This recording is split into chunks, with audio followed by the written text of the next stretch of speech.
Hey guys, and welcome back to my channel. I feel like I can't say that now thanks to Gav from How to Train Your Gavin. If you saw his recent vlog, you would know that people can't say welcome back to my channel anymore. But my name is Krystal and this is Bond Book Reviews, and today we're going to be doing something a little bit different. I am going to be doing a tier ranking of all the books that I have read in the first quarter of the month.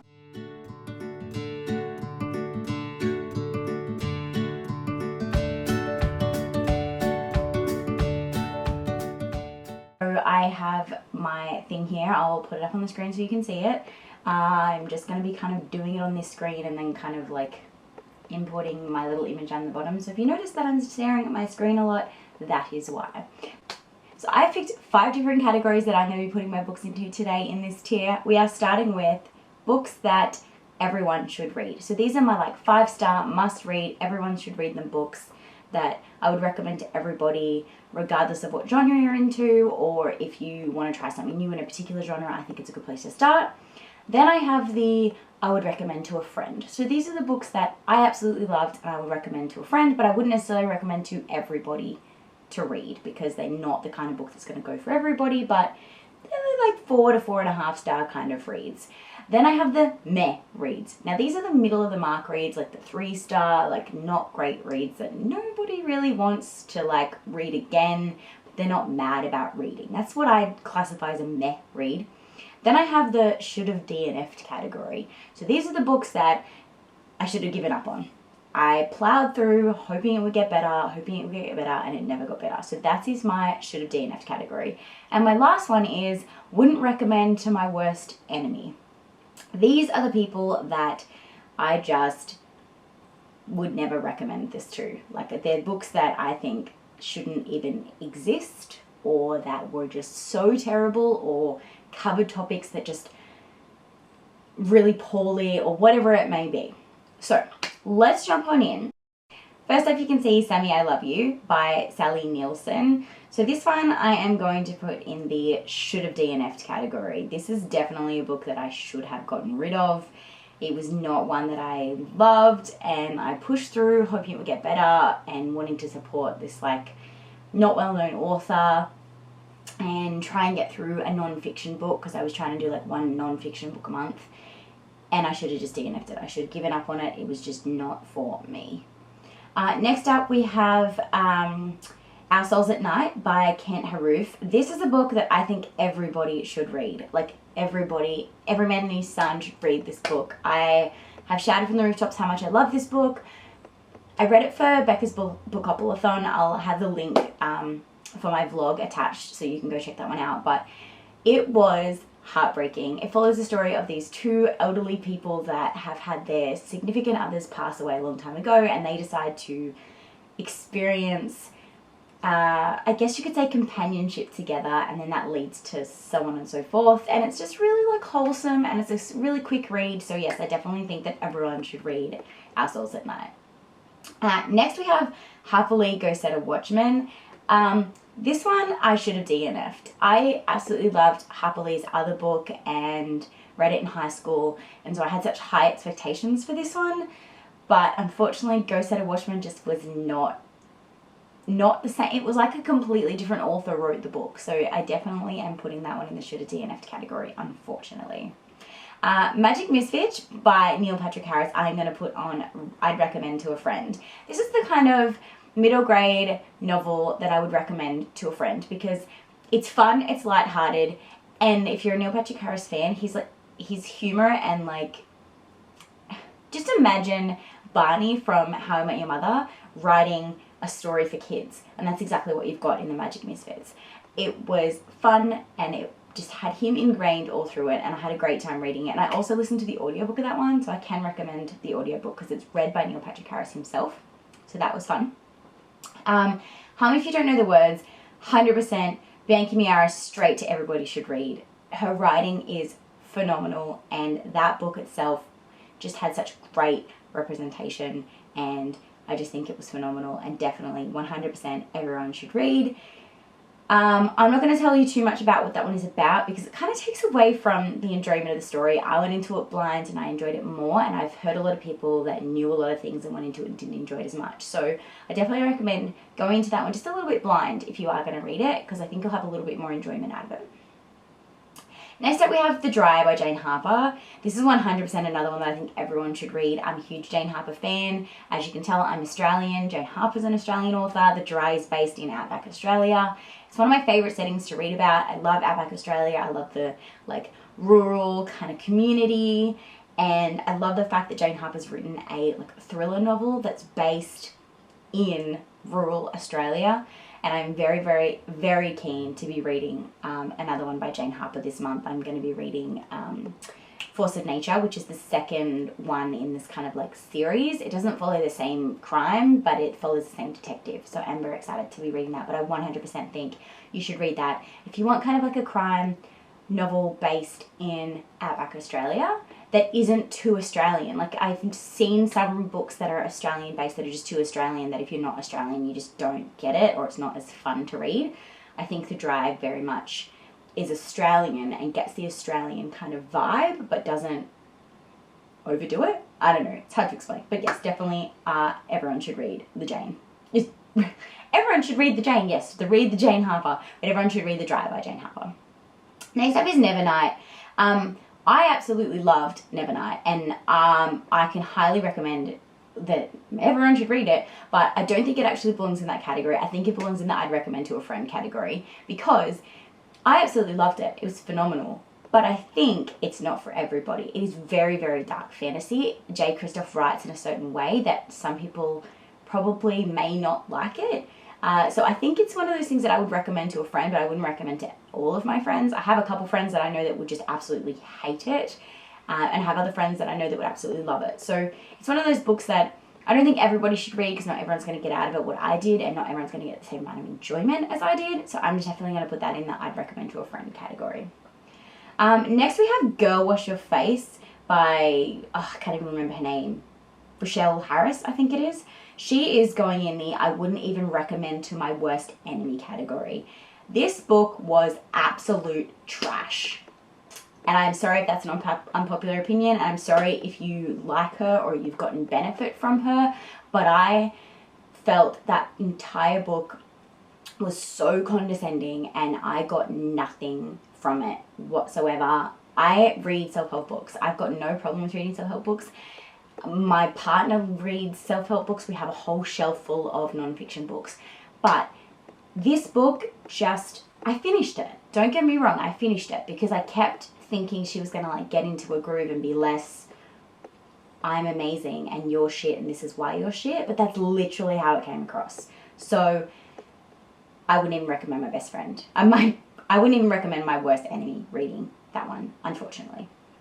Next we have Something in the Water. This was a buddy read I did, and I'm going to put this in the meh category. I mean, I can see why it was chosen as a Reese Witherspoon selection, but to me it was very forgettable, and that's why it's ending up in the meh category. As I was reading it, I was having a good time. I was on the edge of my seat. I was kind of enjoying what was going on, but it just kind of, the ending was a little bit too convenient, and some of the characters kind of shit me a little bit. So out of all the thrillers I've read, it falls into the meh category, because I've read better thrillers that end up in those higher categories. So that's where it ends up. In Another Time by, I think it's Gillian Candon, something or other. She is probably going to end up in the meh category, purely for one reason, and one reason only, and that is the ending of that book. If the ending was not part of that book, it would be up here, 100%. But unfortunately, the ending totally ruined it for me. It just made it so meh for me, because without spoiling, you follow these two characters for a long time, and things are happening and life's crazy, and then they get to this resolution and the conclusion is just was that really necessary? Like, I understand why the author did it, but I don't think it was necessary. So it kind of lost me and fell back to the meh category, unfortunately. But it is an okay historical fiction novel if you are looking for one. I read it for Books and Lala's Buzzwordathon for Time, and yeah, like, it was okay, but it was one of those last minute choices because I needed to fulfill a prompt. I didn't really research it too much, so it kind of did sit in the meh side of things, unfortunately.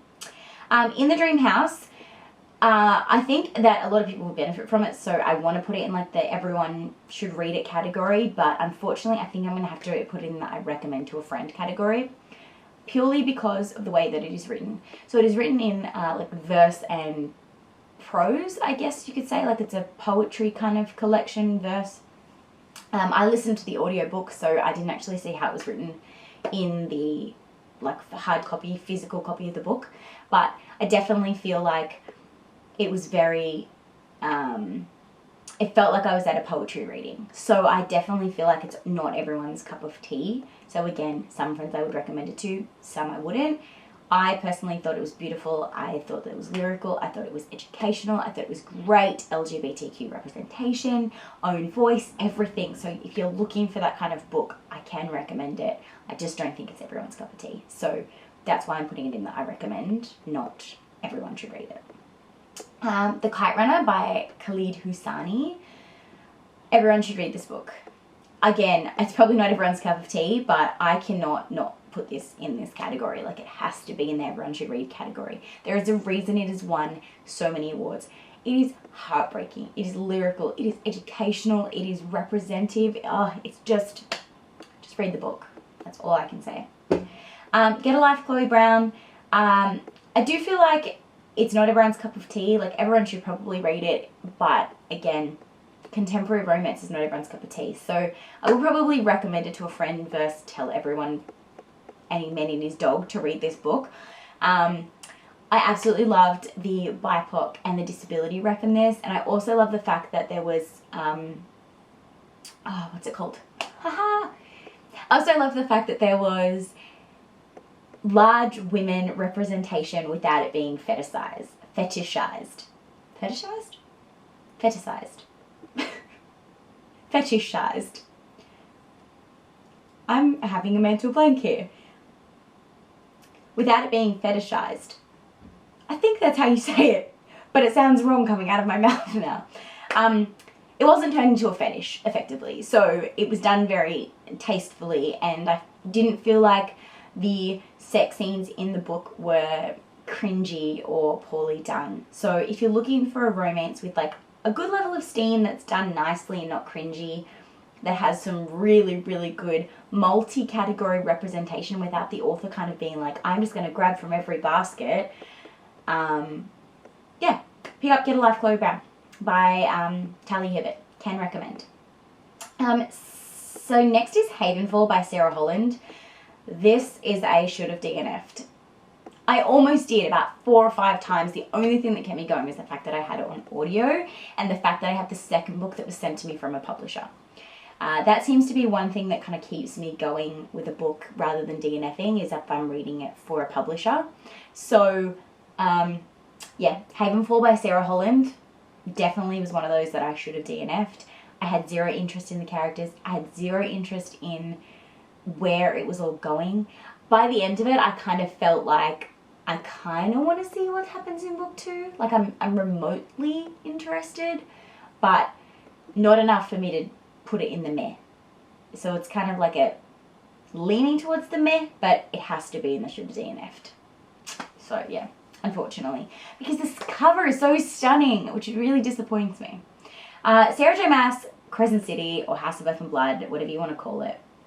I have to put in the I'd recommend for a friend category.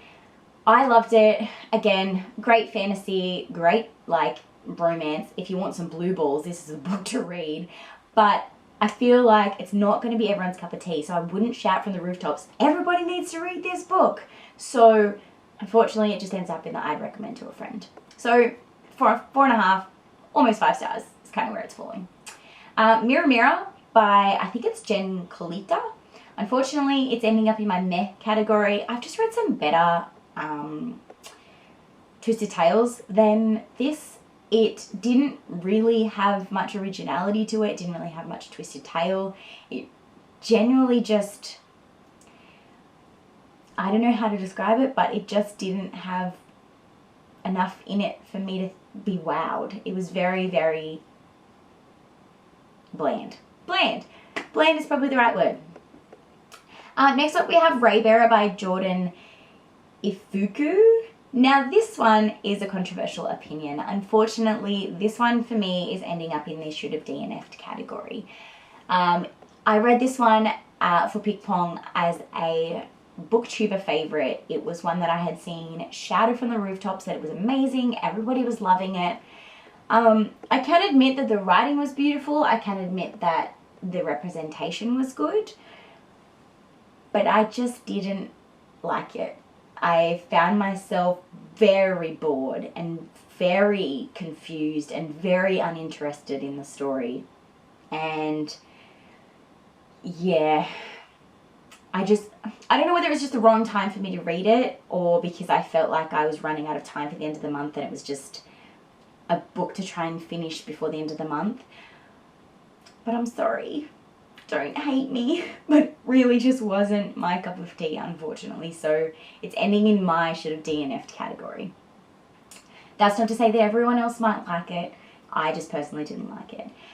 Same with Invisible Girl by Lisa Jewell. I don't get the hype around Lisa Jewell. Like, I love thrillers, but Lisa Jewell and I do not get on. I don't know what it is about her writing, but I just don't find myself thrilled when I'm reading her writing, unfortunately, because I want to be thrilled by it, but I'm just not. So His Only Wife by Peace Adzumidi. I think I'm going to put this in the recommend to a friend category. I was surprised by this one. So this one I got from a publisher as unsolicited book mail, and I wasn't expecting the story that I got. So I went into it thinking it was going to be kind of like this forced marriage, bad boy, woman not able to decide what to do, then they fall in love kind of story, and that's not what I got, and I was pleasantly surprised by that. There was some really cool dark elements in this story that I can 100% appreciate. Peace Adzumidi writes in a way that you are very, very drawn in. The characters are very, very easy to imagine and picture. The scenes that you're reading are easy to like vividly get lost in. And I just felt like for such a short book, like I think it's like under 350 pages, it had a lot in it. Like, yeah, for such a short book, it felt bulky, but not over full of content. It was nice. It was like the perfect amount. And I felt very satisfied with the ending, which sometimes with thrillers, I can have like a 4-star thriller and then the ending will like drop it back to like a 2.5 star because I'll just be so pissed off when I finish it. But Peace Adzumidi's His Only Wife was not one of those. I also want to say a special thank you to One World Publishing for sending me a copy of that. So This Is Love is another Twisted Tale that I read. This one is also sent to me from Scholastic along with Mirror Mirror. Again, I just have read better Twisted Tales. I don't know how to describe it, but it just sat in that meh category for me. Like, compared to the other Twisted Tales in the series that I've read, it just wasn't as good, unfortunately. Firekeeper's Daughter, I am going to end up in the meh category. Again, I found myself excited while I was reading it, but I also found myself bored at times. I feel like it was almost too long. There were some parts in it that just made it a little bit too chunky, and the narrator really annoyed me. I don't know why. I listened to this from Libro FM. I had like an advanced listener copy, and the narrator just, I don't know, I could only listen to it in bursts. I had to like stop and listen to something else. Green Lights by Matthew Mcconaughey, I would recommend to a friend, 100%. It was a great read. If you're not a Matthew McConaughey fan, I think you can still get something from it because it kind of shows you a more serious side to him. So if you look at him and think he's only this like jokester, like fuck around kind of guy, it's worth looking into because it tells you a little bit more about like where he came from, why he got into acting, why he chose the roles he chose. And I didn't realize how serious he was, and I didn't realize why he did and didn't like certain roles. And it talks about his time in Australia, so that was really interesting for me to see an outsider's perspective on what it felt like to travel to Australia and what they experienced when they were here.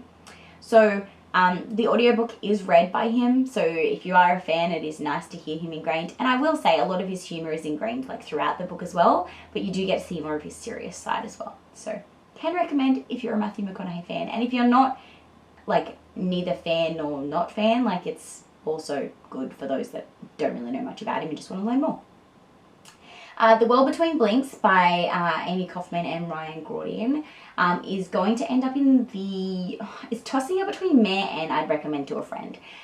It's really, really hard when you're reading middle grade fiction as to how to rate it. So to me, I try and rate it for what it is. So if I rate it as a middle grade story for 7 to 11-year-olds, then most 11-year-olds, I think, would really enjoy this story. It's imaginative. It talks about the place that things go when we lose them, and it's got some likable, relatable characters and some adventure, and you also learn like a little bit about history and some famous people from history and things like that. Like there's mention of Amelia Earhart and her ability to fly planes and everything like that. So for that, I feel like it needs to end up in the I'd recommend to a friend category for what it is.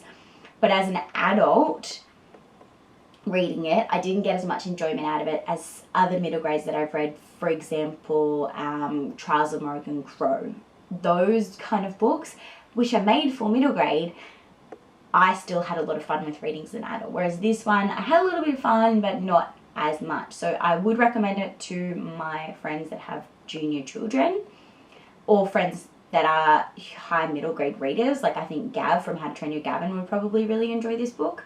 But I personally, it's semi-meh for me, but I think there's enough goodness in it to end it in the recommend for a friend category. So Vashti Heidi's The Griffin Gate.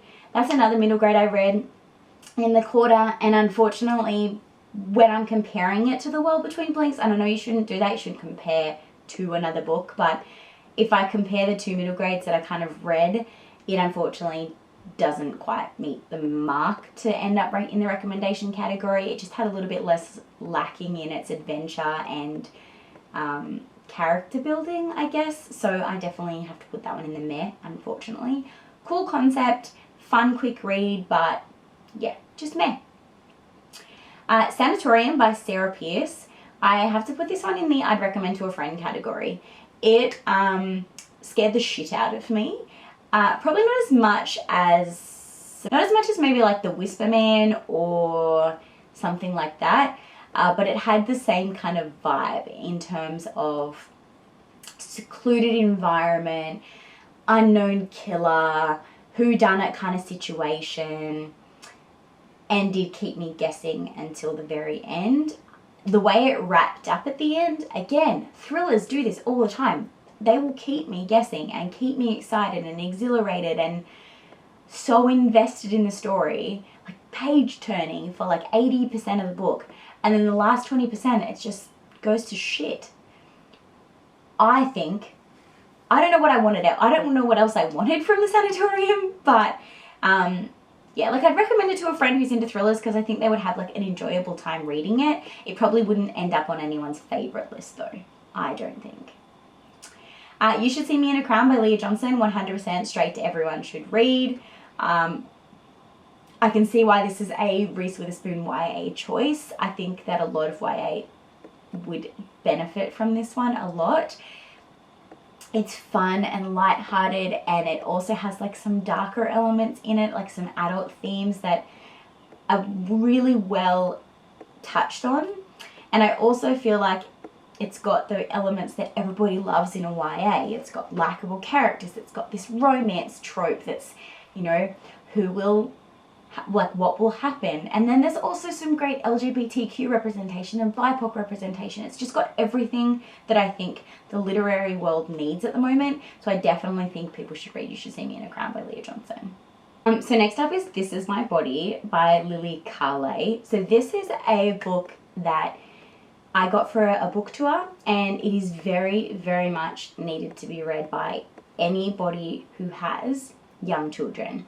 It is a children's book that is made for future generation, and it talks all about physical boundaries, about our body having a bubble and we choosing who can and can't enter that bubble. It also talks kind of about how our body can be whatever it wants to be, and that everybody else needs to respect that. And I think it's done really well with really beautiful illustrations, and I just think that it needs to be read by more people. So it is from a independent author, but it's beautifully illustrated, and I definitely think people need to pick that one up. So it's called This Is My Story by Lily Carle. Next we have Rebel Rose. So this is definitely going into the should have DNF'd. I almost want to put it in the wouldn't recommend to my worst enemy, but I feel like there's certain people that would actually enjoy the book, so I've got to be careful. Rebel Rose, I should have DNF'd myself because I could not stand how political it was. Oh shit, I've got to go. And I'm back. I'm sorry. I had to rush off to get a massage. I totally lost track of time and had to run out the door to get a massage. So it's completely dark now. Lights have changed. My hair is up, but let's continue. So, as I was saying, Rebel Rose just ends up as a should have DNF'd because it just was not for me. So next up we have Cassandra Clare's Clockwork Angel. I'm going to put this in the recommend to a friend category. It kind of falls under similar to the Sarah J Maas Crescent City option, where it is a good fantasy, but I think you actually have to need to be a fan of Cassandra Clare and the Shadowhunter world to really appreciate the Clockwork Angel and that entire series. I did find that having prior knowledge of the world was definitely beneficial, so I can say that if you haven't read any other Cassandra Clare, maybe don't start here. But I know people that have read it, that I read it with, and Buddy read it with, that hadn't read any of the others that still enjoyed it. But I just found I enjoyed it more because I had that previous knowledge. I'm very excited to see where the rest of that series goes. John Connolly, The Lovers. I'm going to put this one in the wouldn't recommend to my worst enemy. I mean, if you're a John Connolly fan, by all means, you'll probably love this book. I had never read anything by John Connolly. I picked this up from an op shop, I think for like 50 cents in like a bargain box that came with like a bunch of random books. And it ended up on my 12 months that will self-destruct in 12 books that will self-destruct in 12 months. And then Anthony, I think, picked it. It was like an Anthony's choice. And it was terrible. I pushed through and I read it because I wanted to see the whodunit kind of thing at the end, but it is so unmemorable I can't even remember it. Like, I remember it because I remember the cover, I remember reading it, Goodreads said I've read it, but like, if I don't read the back again to find out what it's about, I honestly won't remember. Like, someone could ask me what is this book about and I honestly couldn't tell you unless I read the back, and then it would like jig my memory a little bit, but I honestly can't remember. That's how memorable it is. So it's sitting in the wouldn't recommend to my worst enemy category. Now, if you are hearing me get a little bit more stuffy, it's because I have been out in the cold. I have been sick recently, hence why I had to stay down at my parents' a little longer. Had to have a COVID test. It was negative. But because I'm a little bit sick at the moment, it does get worse at night time, and I've been out in the cold. So if I do sound a little bit more nasally, that is why. Also, if I have marks all over my face, it's because of the massage. So we're just rolling with it. Next is Red Dust by Fleur Macdonald. So for me, this one kind of jumps between the meh and the should have DNF'd. I'm going to put it more in the should have DNF'd category though, because I buddy read it, and that was the only reason why I continued to finish it, was because I had a live with the person I was buddy reading it with. To discuss. So I obviously needed to have read the book so I could have thoughts and opinions and talk about it.